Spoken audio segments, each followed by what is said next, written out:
Une parole de notre prophète Mohammed alayhi salatu wassalam, les meilleurs des gens sont ma génération, puis ceux qui viendront après, puis ceux qui viendront après.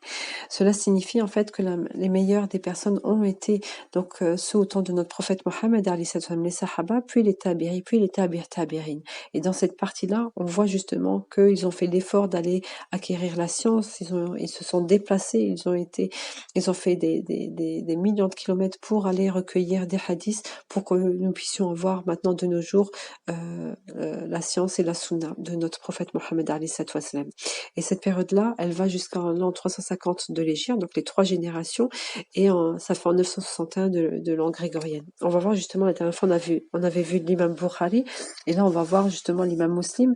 Le point commun avec tous les muhaddithines, c'est qu'ils vont être les élèves les uns des autres. On va voir, ils vont se succéder en fait, et ils vont donc voyager dans toute la terre en fait de science. Donc on dit le Khorasan, donc c'est où il y a l'Irak, l'Iran, le Hijaz c'est l'Arabie, l'Égypte et la Syrie, donc le Cham. Toute cette période-là, en fait, ils voyageaient, ils faisaient donc beaucoup de kilomètres pour aller recueillir des hadiths. Donc l'imam Muslim est né en Iran de 821 jusqu'en 875, il va vivre 54 ans et il va donc voyager très jeune, il va aller chercher donc la science. On dit qu'à ses 15 ans, il connaissait déjà 300 000 hadiths et il va en partager donc 2000 avec l'imam Bukhari. Il était surnommé le digne de confiance, le maître du hadith, et il a été l'élève, comme on l'a vu précédemment, donc de l'imam Ahmad et de l'imam Bukhari.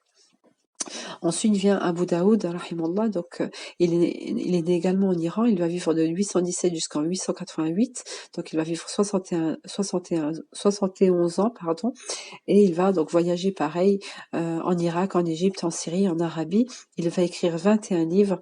Il a été également donc l'élève de l'imam Ahmed. On dit qu'il avait appris 500 000 hadiths et 500 000 qu'il va mettre donc dans ses sunan. Et on a une phrase qui lui est rapportée qu'il refusait donc de donner des cours aux enfants du grand émir de son époque, car il disait que ce sont les gens qui doivent venir à la science et pas les religieux qui doivent aller donc dans la cour de l'émir et dans sa maison. Ensuite, on a l'imam Tirmidhi. Donc lui, en fait, souvent, le nom en fait vient de la ville de naissance du grand imam. Là, par exemple, il venait de Termez et qu'on disait le grand élève de Termez, de Tirmidhi. Donc ça signifiait donc la grande montagne de science en fait de cette ville-là.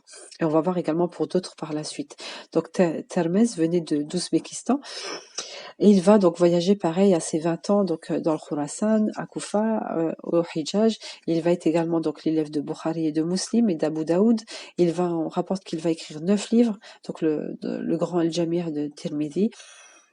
Ensuite, on va avoir Ibn Majah, donc lui également, il est né en Iran. Et donc il est né donc c'est de 824 à 887 pardon, et il va écrire donc le grand Sunan Ibn Majah, et on dit qu'il a fait donc plus de 6 grands recueils de hadiths. Ensuite, on a Nasa'i, donc il va vivre 86 ans, il vient donc de Turkménistan. Il va vivre de 829 à 915. On dit qu'il va écrire plus de 15 livres et 6 de sciences du hadith. À ses 15 ans, il va voyager pareil, donc en Irak, au Hijaz, en Syrie, en Égypte. Il va être l'élève de Abu Daoud. Il va être également donc par la suite un grand enseignant en Égypte, puis également à Ramla en Palestine.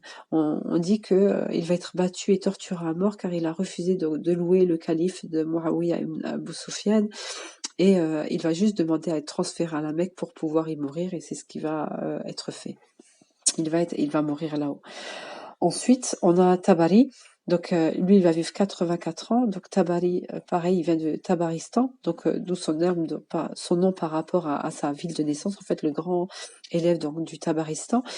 Et on dit donc qu'il était Hafid al-Qur'an à ses 7 ans déjà. Il commence à prêcher à 8 ans et il va voyager de la même manière que tous les autres muhaddissines. À ses 17 ans, il va commencer à parcourir donc à la recherche des hadiths. Et il voulait rencontrer l'imam Hanbal, mais il va arriver avant, donc l'imam Hanbal va mourir, il ne va pas le rencontrer. Et donc il va continuer son voyage vers la Syrie, vers la Palestine, vers l'Égypte. Il va rencontrer beaucoup de savants, on dit des savants malikites et chafirites, et il va donc être un grand érudit donc du tafsir, des hadiths, du fiqh et de la médecine. Et on terminera par l'imam Tabarani. Il va vivre jusqu'à 97 ans, donc c'est de 873 jusqu'en 970. Donc il vient de Tibériade et on dit qu'il connaissait donc le tafsir, les exégèses et le fiqh. Il était spécialisé donc dans ces trois domaines et il va écrire donc un grand tafsir qui était appelé donc le tafsir al-Kabir. Un jour, on a deux histoires par rapport à l'imam Tabarani. Donc il y avait un aveugle qui va venir le voir et Tabarani va lui dire de faire tawassul. Tawassul, en fait, c'est le fait de faire une louange par le biais de Mohammed alayhi wassalam. Et il va dire donc, dis, oh Allah, je te demande et je m'adresse à toi par ton prophète Mohammed, le prophète de la miséricorde. Oh Mohammed, je m'adresse par toi à mon Seigneur pour mon affaire, et il faut la mentionner, et on dit afin qu'elle soit réglée. Et on dit que la personne aveugle va retrouver la vue. Une autre histoire, un jour on dit qu'un homme était avec l'imam Tabarani et Abu Sheikh, ils vont voyager et arriver près de la Médine à côté du corps de notre prophète Mohammed alayhi wassalam. Ils avaient faim et une personne va arriver et va leur ramener de la nourriture. Ils sont étonnés et ils vont leur dire comment cette personne leur ramène de la nourriture, et la personne va leur dire qu'il est en train de dormir et qu'il a rêvé du prophète Mohammed alayhi wassalam. Et il lui a dit de venir, il lui a dit donc de venir ramener de la nourriture. Et il leur a ramené, subhanallah, Allahu Akbar.